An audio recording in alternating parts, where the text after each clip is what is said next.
Donc on a vu depuis le début de ces vidéos que j'ai un deck ici de Fantasia. Donc toutes mes cartes sont de Fantasia, mais il existe d'autres aires, notamment l'ère de Sylvania, l'ère de Divinia et l'ère de Siberia.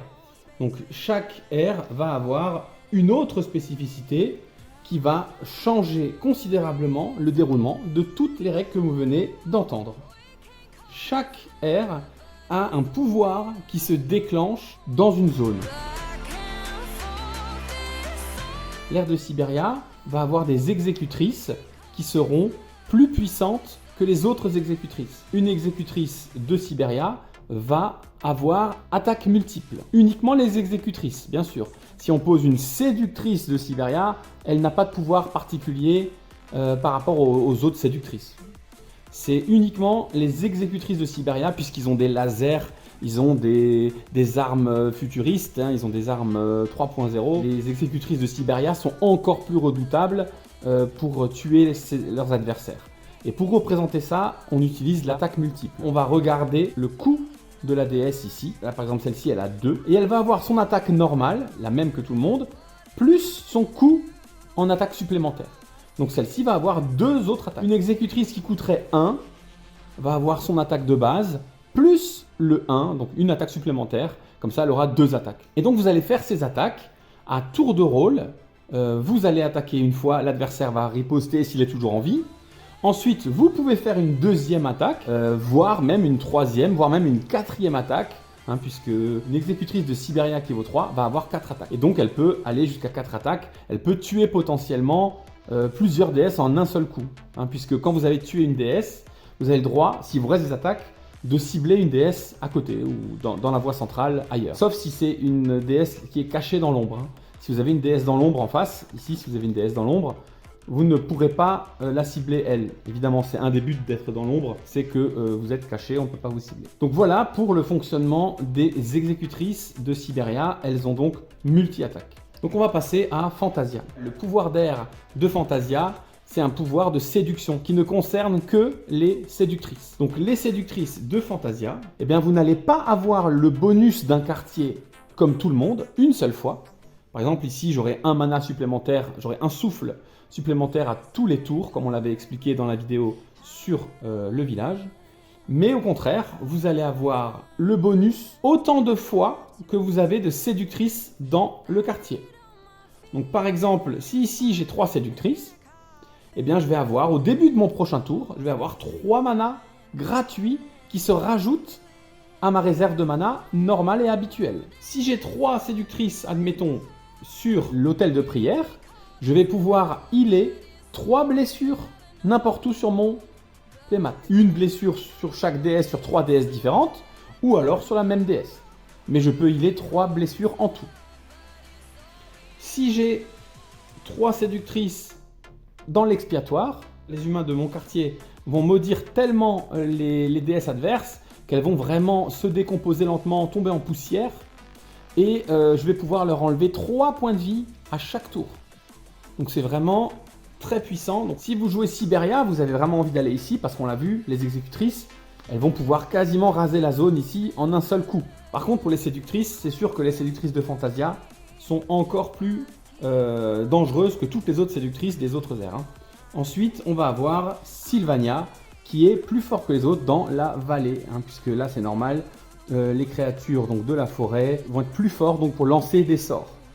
Donc quel est leur pouvoir? Alors là aussi c'est extrêmement simple. C'est aussi puissant que quelqu'un qui peut raser une zone quasiment avec une seule déesse, que quelqu'un qui peut avoir X mana gratuit, se healer et infliger des blessures à tous les tours grâce au village. Ici on va avoir tous les sorts lancés gratuitement. Quand c'est votre tour actif, c'est-à-dire quand c'est à vous de jouer, quand c'est l'adversaire qui joue, si vous voulez faire quelque chose en défense, par exemple, je lance une racine pour t'empêcher d'attaquer avec une carte.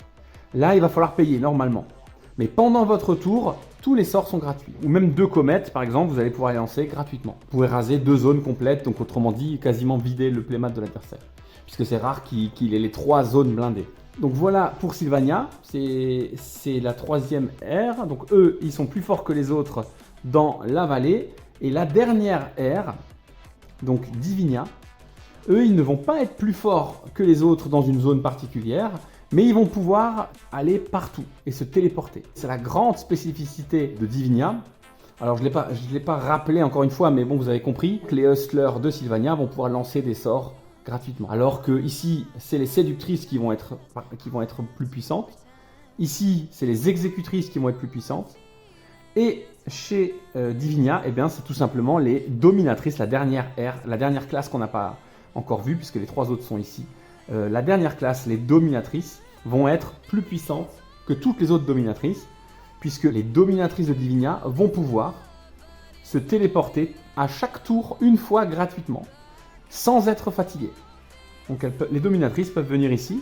Je vous rappelle qu'une dominatrice change de classe, donc ça veut dire qu'elle peut venir ici et elle n'est pas fatiguée, donc elle peut tout de suite lancer un sort. Par exemple, si elle vient ici, elle peut lancer une racine. Tour d'après, elle peut venir ici et attaquer. Elle devient une exécutrice, donc elle peut attaquer avec l'initiative. Ou alors, elle peut venir se téléporter ici et préparer un bonus pour le tour d'après. Voilà. Et donc, à tous les tours, si vous avez 5 dominatrices sur le playmat, elles peuvent toutes aller là d'un coup, et après aller là, attaquer. Donc, c'est très compliqué de gérer un bon deck Divinia, parce que vous ne savez jamais d'où va venir le danger. Il peut vraiment venir de partout. Alors, bien sûr, il y a aussi des exécutrices et des hustlers et des séductrices dans le deck de Divinia, mais les dominatrices, elles, il va vraiment falloir que vous vous en méfiez. Voilà, donc ça termine notre explication sur les 4 R. Vous savez maintenant exactement quel deck devrait plutôt être fait pour vous. Si vous avez envie d'être redoutable et ingérable en lançant des sorts, il va plutôt falloir vous orienter vers du Sylvania. Si vous voulez jouer bourrin, vous pouvez axer plutôt sur Siberia, puisque là vous posez tout sur la voie centrale et vous attaquez en boucle. Si vous voulez jouer séduction village, eh ben, vous allez pouvoir être extrêmement fort si vous arrivez à développer votre avantage Fantasia. Et pour terminer, Divinia. Donc ça, c'est le deck un petit peu compliqué à jouer, mais par contre extrêmement puissant si vous avez des petites mécaniques. Et une fois qu'on connaît bien le jeu, on peut faire des merveilles avec de toute façon les 4 decks. Il suffit de bien les maîtriser et avoir des bons combos. De toute façon, toutes les aires ont déjà gagné des matchs contre toutes les autres aires. Maintenant, les règles sont stables et on est en train de passer tout doucement à une version avec des toutes petites différences pour pimenter un petit peu la saison 2 qui va sortir l'année prochaine. Voilà, je vous remercie d'avoir suivi ces règles, j'espère que tout est clair. Il n'est pas impossible qu'on fasse une 7e vidéo avec des cas particuliers et des questions très précises si jamais vous en avez. Sinon, n'hésitez pas, vous posez toutes vos questions dans les commentaires et j'y répondrai dès que je verrai les questions. Voilà, merci à vous, j'espère que tout est clair et je vous souhaite de bonnes parties avec nos DS et à bientôt en convention ou ailleurs, sans souci, vous nous retrouvez toute l'année dans plusieurs conventions. Alors avec grand plaisir, je vous dis à bientôt.